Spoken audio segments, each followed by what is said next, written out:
Guys, আমাদের সেই favourite এবং সবচেয়ে হিস্টোরিক্যাল প্লেস যেটাকে বলা হয়, রিসেন্টলি আগেও আমি ব্লগ করেছিলাম যে মানে মাঠা পাওয়া যায়। আমি হাসতেছি কারণ সামনে আমার অনেক ডিস্টার্ব করার মানুষ আছে। তো আমরা তিনজনে যাচ্ছি মাঠা খাওয়ার জন্য সেই হিস্টোরিক্যাল প্লেসে, সবচেয়ে ফেমাস, যেটা আমাদের গ্রামের সবচেয়ে বিখ্যাত বলা যায়। তাই সাথে আছে হচ্ছে সফিউল্লাহ, অনেকক্ষণ ধরে আমাকে সময় দিচ্ছে। আর গত কালকে থেকে আমরা হচ্ছে সবাই 4-5 জন ফ্রেন্ড একসাথে মিলে ওর আমাদের খুব কাছে একটা ছোট্টখাট্ট একটা শহর আছে, পৌরসভা বলা যায়, ওইখানে আমরা হচ্ছে একটা রাত কাটিয়েছিলাম একদম হোটেলের মতো করে। খুব এনজয় করেছিলাম।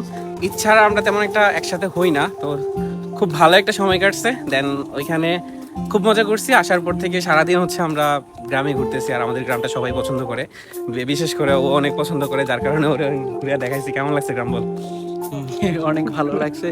আর প্রাকৃতিক সিনগুলো আমার কাছে খুব ভালো লাগে, সেজন্য যার কারণে আমরা হচ্ছে বিশেষ জায়গায় নিয়ে যাচ্ছি ওরে, আমাদের গ্রামের বিখ্যাত মাঠা, যেখানে আমাদের গ্রাম থেকে একটু দূর পার্শ্ববর্তী এলাকা, ওইখানে নিয়ে যাচ্ছি মাঠা খাওয়ানোর জন্য। তো সাথে ফয়সালও আছে।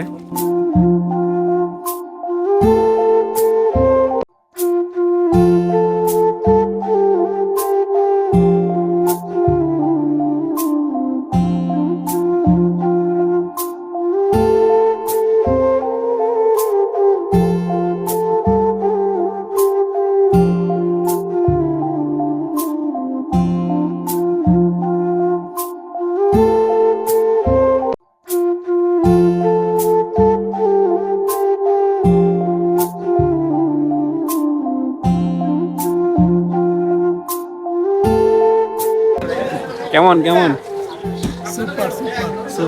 বেশ না? ওই ভাই আমার এখন ওই দেখো কতখানি আছে, ওই শেষ করে ফেলছে বলা। কেমন সুফিল্লা, তুই ফার্স্ট টাইম? ভালো লাগছে। ফার্স্ট টাইম না? তুই ফার্স্ট টাইম হয়ে যা। ঠান্ডা হওয়ার দরকার ছিল। তো টেস্ট কেমন? তোমার রিভিউ দাও। প্রথম খাইতে রিভিউ আমি যদি বলি, জীবনে প্রথম খাইতে আইছস? অনেকবার খাইছি। এটা আমার এলাকা ভাই, এখান থেকে একটু হাঁটলে আমার এলাকা। বোঝা যাইতেছে তুই যেমনি স্ট্র মোহনিয়া টানতেছস, বোঝা যাইতেছে তুই আমি এই টেস্টটা ঢাকার কোনো জায়গায় মাঠার মধ্যে পাইনি। সত্যি বলতে আমার গ্রামে এত কিছু আছে, আর গ্রামটা এত সুন্দর, হিস্টোরিক্যাল প্লেস মিলে সব কিছু মিলিয়ে মানে জাস্ট সুপার 10/10।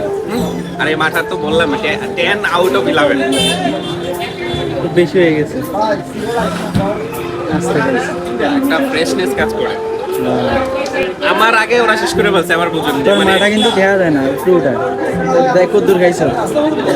আমার আগে তো তোরা শেষ করে বলছে, মজা পাইছস।